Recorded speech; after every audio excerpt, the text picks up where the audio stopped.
If you learn something, today's day's blessings are these two mitzvot. No mitzvah number 57 and mitzvah number 58. On Shabbat, no two mitzvot coming down. Shabbat we just do chazara, the last 12 mitzvot, the last 6 days that we learn 12 mitzvot. So this is what we do on Shabbat.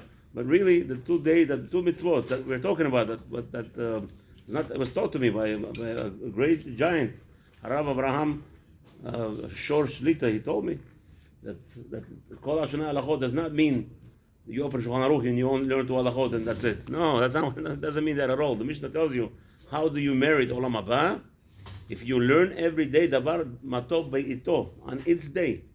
From Rosh Hashanah, exclude Shabbatot, you calculate, you'll have 2 mitzvot coming down to this world, special like Tzinor or whatever, the blessing coming down. This day is blessed. Today, Erev Shabbat. This year, not every year is the same because Shabbat is, dates change.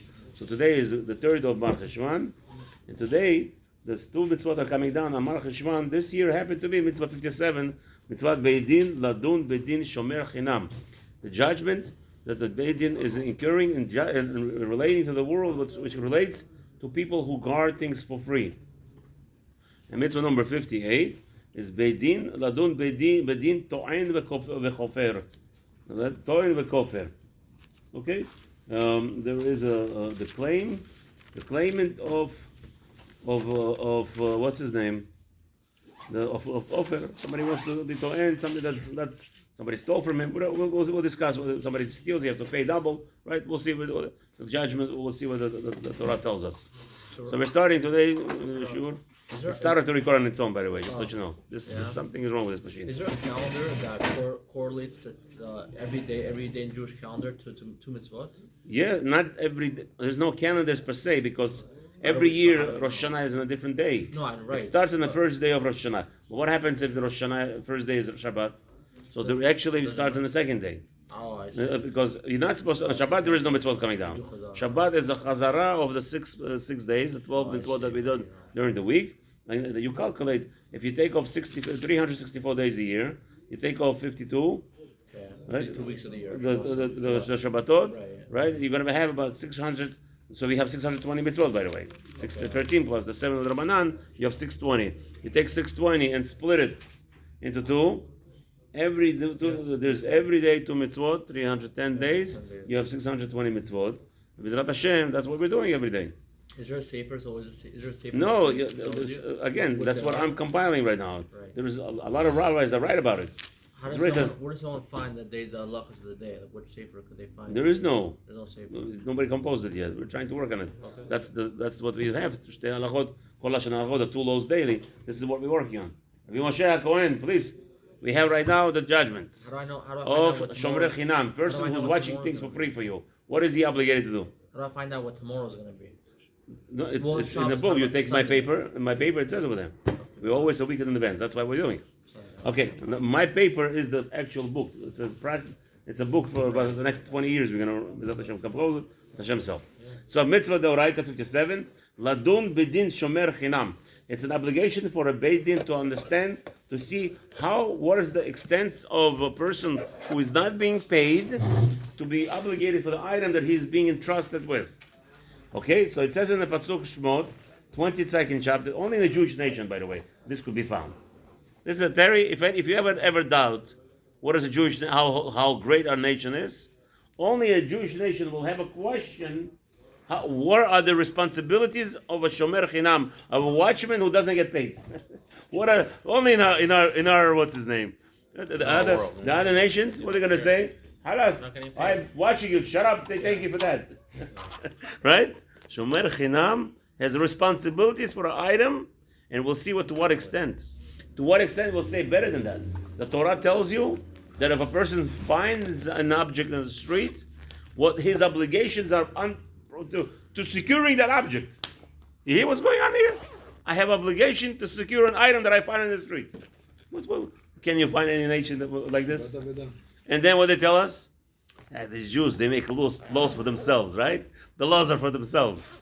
Laws are for themselves. You show me a nation that has a whole book tells them what is the what's your responsibility if you find an object.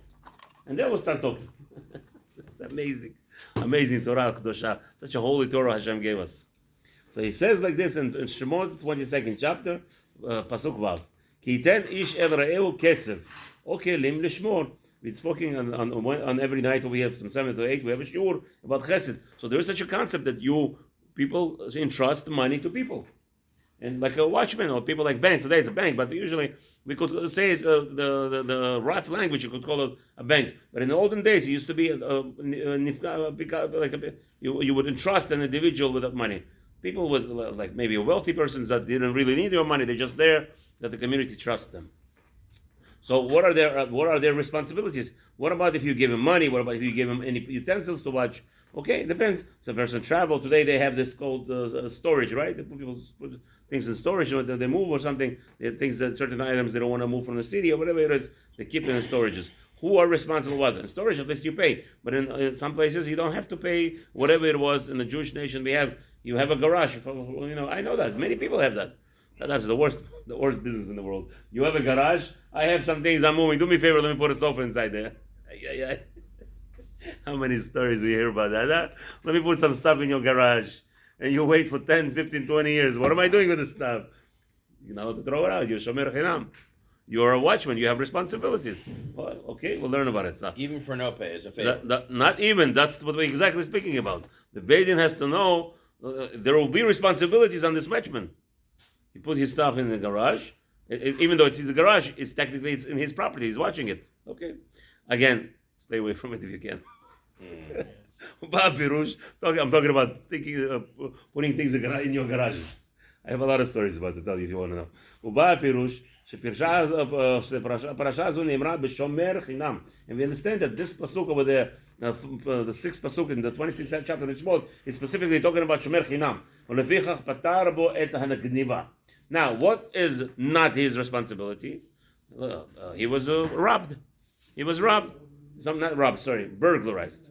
Robbed for sure, but many people will be. Even we'll see even the watchman who gets paid if he's robbed with gunpoint is patur. Yeah, we'll explore that. And the balim with whatever. But the gneva over here, it's talking about burglarized. There's the one who is being paid to watch something, and we'll discuss later that robbers came in and he was burglarized, not robbers, sorry, he was burglarized. The difference, you know the difference, right? Between robbery and burglary. Robbery means at gunpoint. Burglary is no witnesses, nobody saw. Burglary is mamachteret. Okay, so that's if it doesn't really mean that, don't attack me, people. Robbery will say, when I'll say the word robbery means publicly, people know about it. Burglarized means nobody knows about it. And if it doesn't really mean that, I'm making new definitions. Since America today, everybody makes new definitions, maybe I could make a new definition also for my shiur for now. Okay, just to make it clear for people in the videos. That's attacking me. Okay, so the Torah tells you if you're burglarized, again, private, right? Nobody knows about it. This watchman who is not getting paid, he doesn't have to pay for the item. And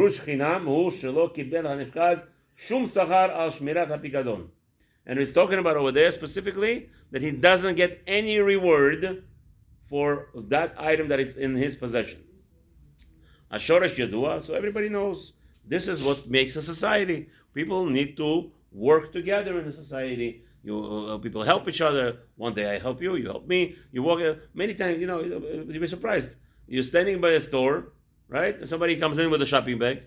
A lady or your friend, it's heavy for him to go around the whole store. Says, do me a favor. Anybody who's standing in line, you mind if I put it there? I'll run quickly to get. That falls into shomer chinam. You're not getting paid to watch his bag of shopping that he just made over his vegetables. But that's called shomer chinam. Are you responsible? What are the extent of your responsibility? You're standing there, you're watching a goy comes in and takes it away and goes out. Hello. What are you doing? Well, at least some kind of responsibility. You're not maybe obligated to fight with the guy, but you start screaming, hello, what's going on here? You can't, it's not yours. Okay. What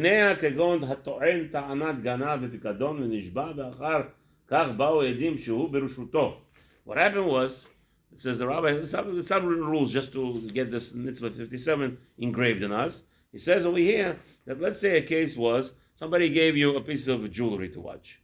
Let's say you have a beautiful safe, and he has a jewelry that's what do they call that? Eternity ring, the diamonds all around, right? costs about nice 15, 20,000 and up, whatever it is. So he says, please let me put it in your storage. So what happens is now, this guy comes and says, please give me my ring. We have a wedding tonight. I want to give it to my wife to wear at the wedding. You want to show off a little bit? And the guy says, it was stolen. It was stolen. So it says over here, if there was a Shavua made, this watchman was taken to Beit Din, and he swore, I don't know, it was stolen from me. Okay? It was stolen from you. They make him swear. He says yes. And then later on, וחזר וטען טענת גנב, ונשבע ואחר כך באו עדים שהוא ברשותו, מה דינו? So what happens was that witnesses came and it says, what are you talking about? I was depositing my cash with this guy, and then when he opened the safe, I saw that beautiful ring. Isn't that ring was done in public and all over the news? Everybody talked about this ring, and he has it. What happens to him? What has to happen to him? V'din to'en ta'anat aveda. What happens if he claims you gave me a scarf to watch, and instead of watching it in my property, in my hanging in a closet, it was cold. I put on the scarf, right? And what happened? Now he doesn't say he was wearing it. He says the scarf is lost. Really, he put it on himself, and he went outside. The wind blew it off. So what happens in all these cases? And then again, in this case, he went and he swore that really it was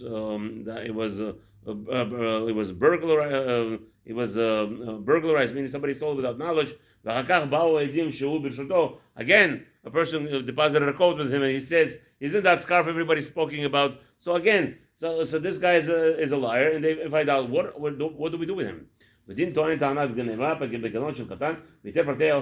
rules that we just mentioned. Again, this is not Sefer Halachot. This is Sefer Chinuch. Sefer Chinuch is just he's giving you a mitzvah number 57, to the judgment about the Beit Din has to judge the cases of watchmen, and he's just throwing in few of the scenarios. This is not where the place to learn exactly what happens in those cases. He just wants to point it out. However, mitzvah of the Beit Din obligation to go and figure out exactly what was the scenario, what actually transpired. If the Beit Din ignores this mitzvah, chas v'shalom, they were mivatel mitzvah aseh, and it could be a person, chas v'shalom, prepared all his life. He was busy making Baruch Hashem a lot of Torah and teaching a lot of Torah, and chas v'shalom now it came a din before him, and he was negligent. Specifically, he didn't want to go into details of this case for whatever reason is, because I don't know, he was lazy. He's vitel mitzvah aseh. Hashem will not let it be easy on him, and chas v'shalom, to stay away from such avirah. If you know how to help people, you're obligated to help people. There's no such a thing, right? The Kadosh Baruch Hu gave you certain kochot, certain strength. It is specifically for you to go out and help people. It's not meant for you to rot away in your room, just sitting and learning, and I don't care about the whole world. Chas v'shalom. Mitzvah number 58. Mitzvah bedin ladun bedin to'en v'kofet. So we have over here the mitzvah of somebody who's making a claim and also somebody denying. So what's going on? Meaning we have an obligation. The Beit Din has to hear out a litigant. You have somebody opening a case. Don't tell them don't go to a different Beit Din. You have obligation, or we're not interested. Who is the party? Oh, you're suing Donald Trump? Oh, we're not interested, right? There's no such thing. There's no bribery. What are you afraid of? If you declare yourself that you're a Beit Din, you're declaring yourself to be a community rabbi, your obligation is to help out the people in the community, which means one of the part of the task is to make shalom in the community. That's a rabbi's job. What's Beit Din? What's Dayan? In your family, you're the judge. People don't know. You're judging every day. Soon, you're going to have children running around. Papa, Abba, whatever they're going to call you. Please, Moshe did this, Reuven did this. You're going to remember those words in a few years. And they're going to say, Makara, Rabbi Sofer has no Ruach HaKodesh. No Ruach HaKodesh. I'm just telling you a scenario. Moshe did this, Reuven did this. What are you going to do? You're going to sit down and you're going to judge who's right, who's wrong. I'll put both in cage. That's your dogs, okay? That's not children in no cages. We'll see. Depends. I mean, who knows what's going to be in a few years. It goes on, it comes on. It's an obligation of the Beit Din to hear out the case. to hear out the case. They have an obligation, midoraita, and this is what we're talking about. This whole till halacha, till mitzvah 61, where it's going to be discussing in which scenarios Beit Din has obligations, and this is the obligation over here. Now we're discussing where a person made a claim and the Beit Din wants to hear out. Davar or sheilvu or pikadon. Somebody borrowed money, somebody entrusted the person money, or gazlo, or the guy says he stole from me outright, or ashko, or he or chamaso, or he took from him actually ribit, interest. Right? The guy was desperate and he borrowed from the guy $10,000. Halacha is you don't pay the ribit. You came back to pay $10,000. Here's your $10,000. Thank you very much. You promised me 20%. Excuse me, sir. Halacha says there was no shtar iska. Heter iska was signed. You asur, forbidden to pay him a ribit. And if the guy wants to sell his Gan Eden, he says, I don't care. If you find such a case, I'll be Moshe, I give you advice. I'll do it in a second. If you hear a case where a person comes to Beit Din and says, I don't want to pay the interest, and the guy is screaming and yelling, call me over, I come over. If the guy says like this, in this case, let's say they borrow 10,000, he wants back 12,000 in a couple of months, right? Whatever it is, even in a month. He wants $12,000 back. Call me. I'll go to this guy and I'll tell him the truth. The truth of the matter is you're going to lose in Beit Din. I'll give you $1,000 cash, and you just sign the paper over here. And the paper will write. What will be in the paper, Rabbi Moshe? I'm buying your entire Gan Eden. All the Gan Eden that you're going to have, all your heaven place that you have, I'll buy it from you. Why you go to Beit Din? You were ready to sell for $2,000 something. You know what? I'll give you $2,000 for your Gan Eden. That's what you want? You ready to sell it? I'll take it. It says clearly, whoever charges interest, no. And if you're going to tell me even heter iska, me personal experience, anybody asks me personally, so don't come to me if you have a question of rebit. I'll tell you, don't borrow if there's a rebit, and don't pay the rebit. Ever, even with heter iska. That's me personally. Okay, anyway. Shneimar, as it says in the Pasuk, 22nd chapter, Perek Chet, Pasuk Chet, Perek 22, Pasuk Chet, I'll call davar pesha. Any negligence or anything that a person harming another person, there has to be a judgment that Beit Din has to hear. Whatever it is, the claim is, any litigation, the Beit Din is obligated to hear out the case. Uba pirush al lashon ze shel ki hu ze. The Chachamim explain what are we saying ki hu ze. What does that mean? In any case, she'en nishba'in min haTorah ela im ken yoda hanitba b'maktzat ha'alva'ah. So we have a rule, it's a very general rule. If the guy comes and says, if you see the guy is denying payment, maybe it's advice, I shouldn't open my mouth, but we'll say it anyway, right? The guy is denying that he borrowed money from you, right? So smart people inflate the number. Why are they inflating the number? Because then the guy will say, I only borrowed 6,000, or I borrowed only 1,000. So the rule is, as soon as he says, I only borrowed $1, he made any amount that he borrowed that he agrees. The rest that he didn't, he says that he didn't. So he has to pay. In the Beit Din, he comes to Beit Din, he pays what he agrees to. Now Beit Din says, very nice, now swear the rest. That's the worst thing in the world. Worst thing in the world is swearing Hashem's name, Hashem Rahem. So it's more than a mixat, so the rabbis tell us that. However, if he claims that never such a thing happened, then he doesn't swear at all, doesn't even pay anything, and you'd say he comes, as we said we just finished Yom Kippur.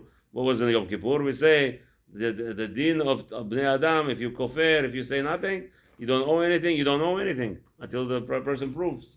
But in Hashem's Beit Din, it works the other way around.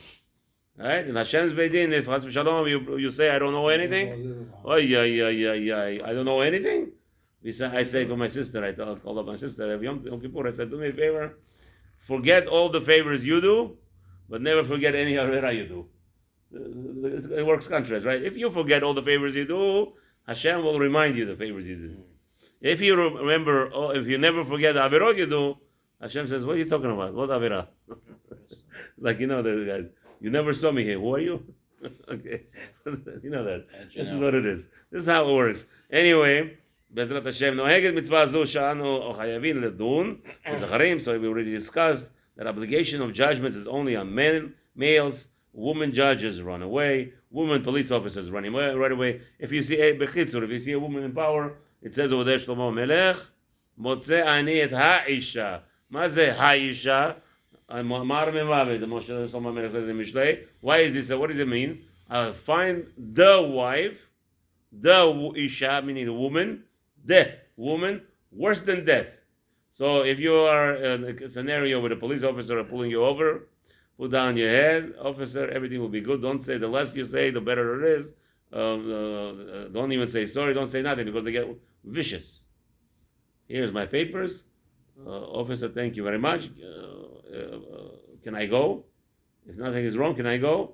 No, something is wrong. Okay, here's your ticket. Thank you very much for giving me a ticket. Bye-bye. Don't start up. Because these guys, the ladies, are always trying to prove themselves. A judge, I already told you once, a woman, a judge, you tell her, I'm sorry, I don't like women judges. Please recuse yourself. I don't find you to be honest. Say to her face, oh, who told you? I'm sorry, Your Honor. You see, I just said I don't trust you. So already you don't like me. Oh, you don't like me? Please recuse yourself. Finished. You have to understand, women are always looking to prove that you're always a Jewish. Anytime I appear in front of the judge, and I appeared many times, unfortunately, I'm always wrong. Because I have a beard and I'm a Jewish. Jews don't treat their woman. They have this, what's his name? They have this thing in the hatred. The hatred, especially for a Jewish man. They see they don't trust women, they don't trust. What do you mean don't trust? The Torah tells you the judges have to be people without feelings, without doing things on feelings. Women do everything with feelings. You can't go around it. You can't brainwash the world and say, no, women have ability to do things without feelings, because Hashem says, no, they don't.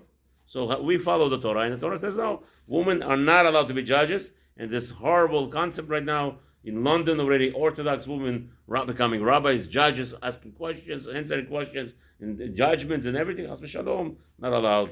It's a short, and in Eretz Israel, you think it's not too far. They already started to do the same thing. This is already right now. I'm talking to you. Right now in London, they already appointed Orthodox women to be judges, rabbis, rabbis' assistants over there. The whole thing. Rahman al-Islam. This is something to stray away from. וזאת אחת מן המצוות שנצטוו עליה כל בני העולם בכללם, לפי שאי אפשר לשוב העולם בזולת. Everybody, you see, we have to daven. In this country we live. I'm finishing. We're living in this country. We have to daven that there should be judgment in this country. And Bezrat Hashem, Hashem ishlach lanu, Bezrat Hashem, to this whole nation that we live amongst them, they should have peace and have true judgments amongst, and don't skip on judgment. Shabbat shalom. Make a lot of money without any headaches. Bezrat Hashem. Shabbat shalom.